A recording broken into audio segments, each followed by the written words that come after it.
और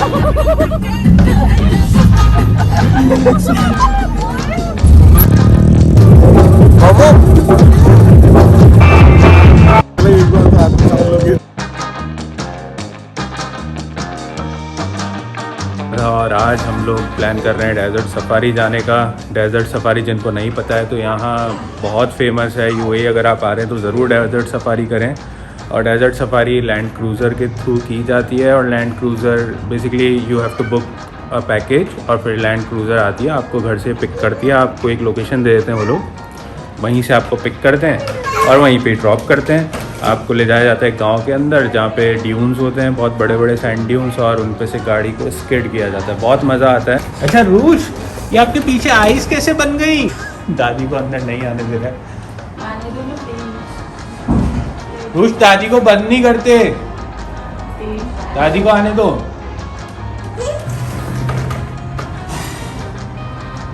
गेट खोल रहे हैं और जैसे आने लगे बंद कर देगा।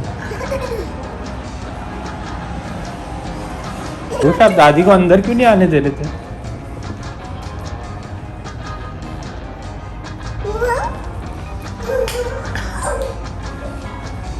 और मम्मी कैसा लग रहा है आपको?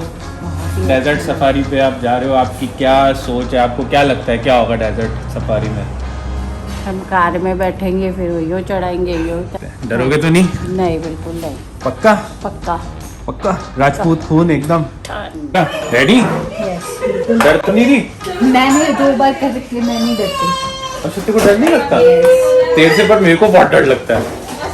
तुम्हें तो डरना भी चाहिए, हमारे काम में। ये आपको क्या लग रहा है, आपको डर लगेगा नहीं लगेगा? नहीं, डर के आगे जीत है। माउंटेन ड्यू पी के जाऊंगी उसके कलर के कपड़े पहने। आपको नहीं लगेगा? आपको भी नहीं लगेगा? मुझे भी नहीं लगेगा। क्या लग रहा है आपको, डर लगेगा नहीं लगेगा? ये तो जाके पता लगेगा। सबसे सही जवाब पापा ने दिया है कि जाके पता लगेगा, क्योंकि कुछ लोगों को ट्यून बैशिंग करते टाइम डर लगता है और कुछ को नहीं लगता। फर्स्ट टाइम कर रहे हो तो शायद थोड़ा सा लग सकता है, बाकी मेरे को तो बिल्कुल नहीं। तेरा ये बता नहीं रही है, 2 बार करके आ चुकी है शिखा, और मेरा भी दूसरा बार है। पर पहली बार में मुझे 1-2 फर्स्ट जो राइड्स होती है ना उनमें डर लगा था। क्या कह रहे हो?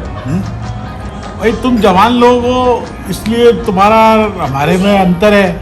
आईक्यू में भी, बॉडी स्ट्रक्चर में भी, सब में रात दिन का अंतर है, इसलिए थोड़ा सा एक को रह सकता है। मतलब आपके पेट में गुदगुदी हो रही है कि शायद आपको डर लगे और शायद नहीं भी लगे।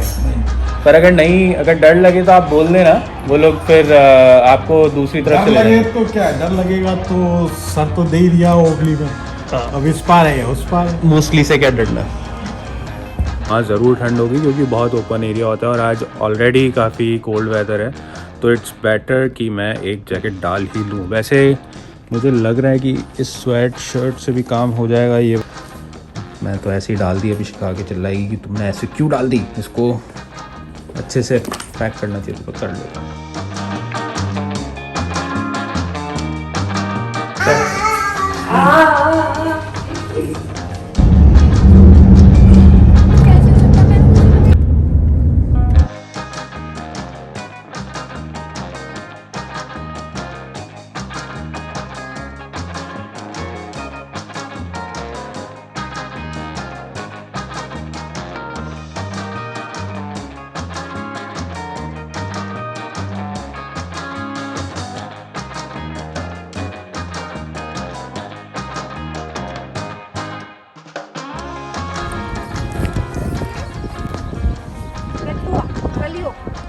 कहाँ आ गए उषा?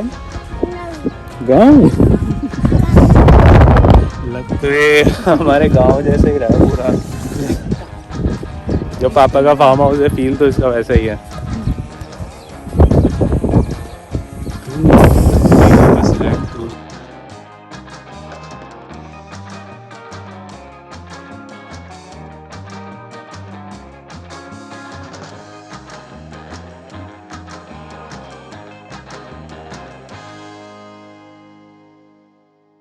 अगर आपको नहीं करनी तो अरे करूंगी मैं। करोगे? क्या होगा तुम्हारे साथ करूंगी, मैं करूंगी, बिल्कुल करूंगी। आप? हाँ मैं तो कर लूंगी, मैं तो कर रखी है। पूछ लो आप। ये आपको विशेष कोरोना होता है क्या, जो गले या मुंह से जाता है? हमारे तो नाक से ही हो जाता है।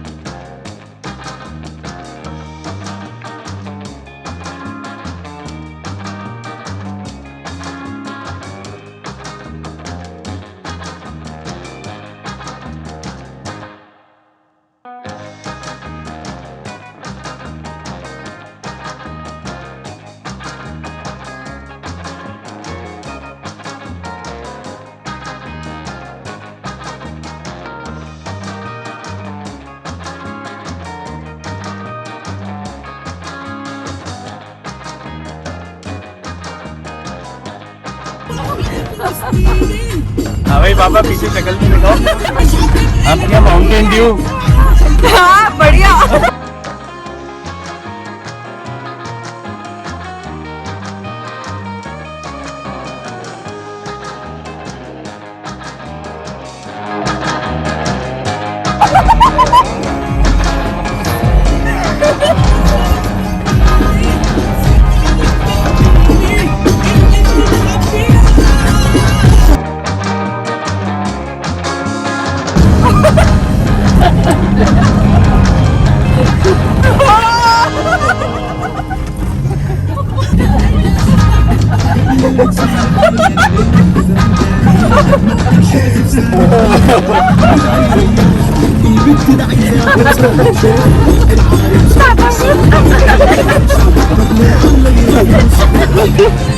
पापा ये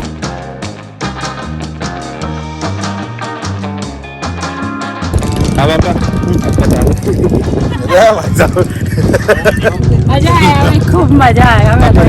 टीले और टीलों के ऊपर जो ड्राइवर जिसने गाड़ी चलाई तो ऐसी चलाई एक बार तो आदमी समझ लो कि अच्छा लगा, मुझे तो खूब मजा आया।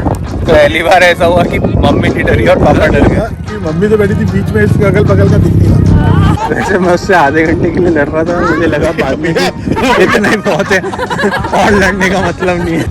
बताओ क्या हुआ, बोलो। कैसे लगा?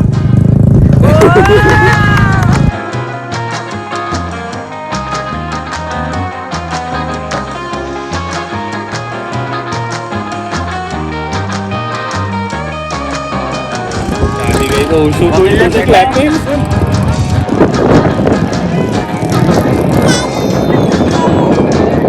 बेटा मम्मी गई तो बड़ा कुछ है।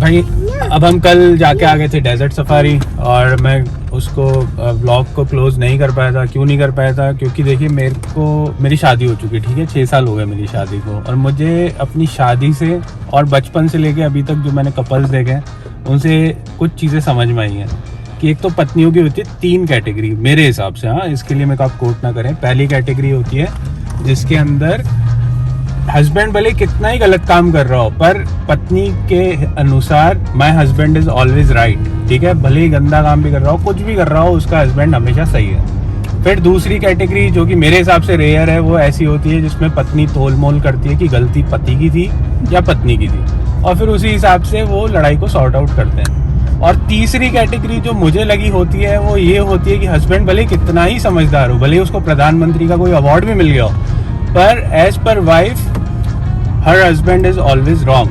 तो मेरे को ऐसा लगता है कि मैं कैटेगरी तीसरी में गया हूँ। मेरी जो वाइफ है वो मतलब पीछे बैठी हैं, दिखाएंगे अभी कैमरा में।